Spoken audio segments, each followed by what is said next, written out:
Hello and welcome again to What If Natives Won, a video blogging channel about alternate history and American Indians, Native Americans, Indigenous peoples. This is the 23rd video of 28 planned ones. My name is Carroll. I'm Associate Professor of History at Northern Virginia Community College. I've written mostly about wars, veterans, and human rights, and genocide. I'm also, together with Rob Schmidt of Bluecorn Comics, editing and putting out a short story collection, What If Natives Won.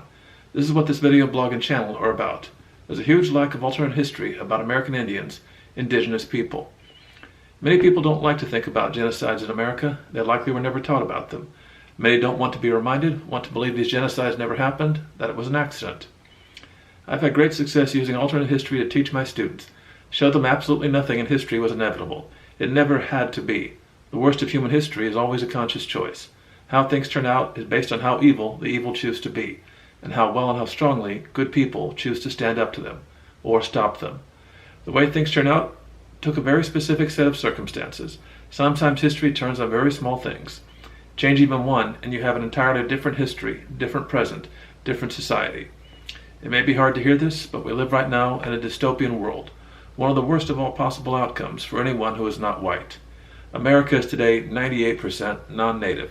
At least 75 million to 112 million natives were killed by not one genocide, but a series of them. The last of them ending only in the year 2000 in Peru, with others in America, Brazil, Canada, Guatemala, Argentina, and Mexico.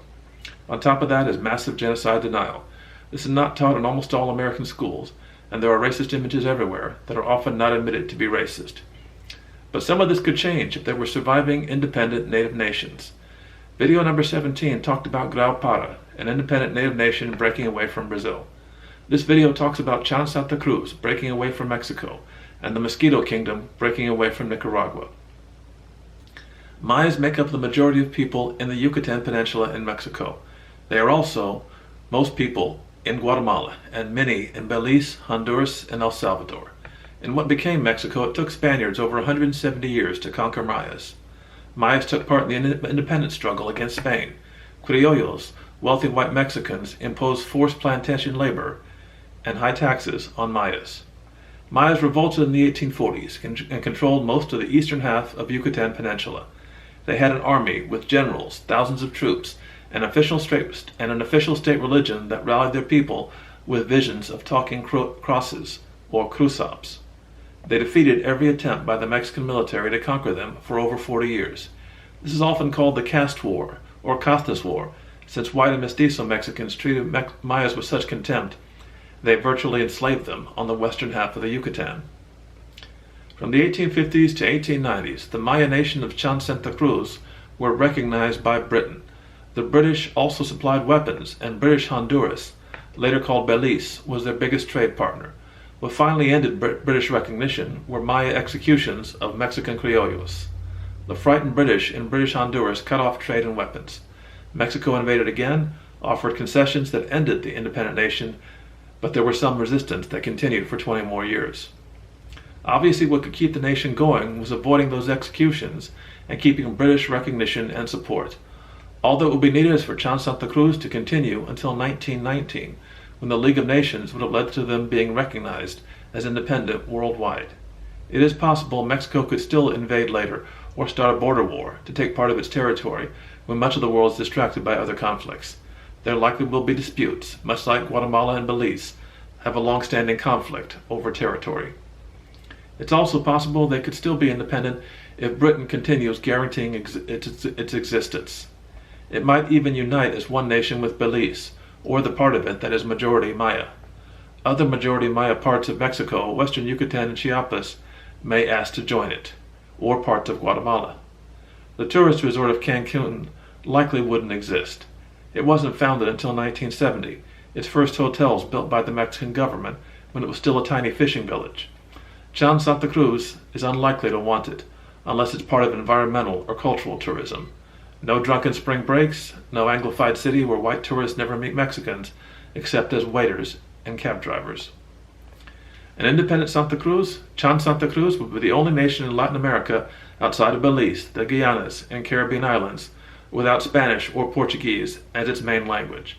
It would be the only nation except for Paraguay and Bolivia with native language majorities. It would be politically to the far left, though devoutly religious and anti-communist. It would recognize Cuba, but oppose the Sandinistas for their atrocities against Mosquitos. It would be a refuge for Mayas fleeing genocide in Guatemala in the 1980s, and there may even be border wars. Guatemala has 10 times the population of what Chan Santa Cruz would have. Optimistically, there may be a lower death toll for Mayan genocide because of Chan Santa Cruz leading diplomatic efforts to expose it and stop it. War is unlikely to resolve it. The other possible independent native nation is Mosquito Kingdom. Mosquitos, Mosquitos, or Miskitos. You can see these are spelled and pronounced different ways. The only way most Americans know about them is the 1980s Harrison Ford picture Mosquito Coast. This is the eastern coast of Nicaragua and parts of Honduras and Costa Rica. Mosquitos are a mixed native and black people. They are local natives mixed with descendants of escaped African slaves.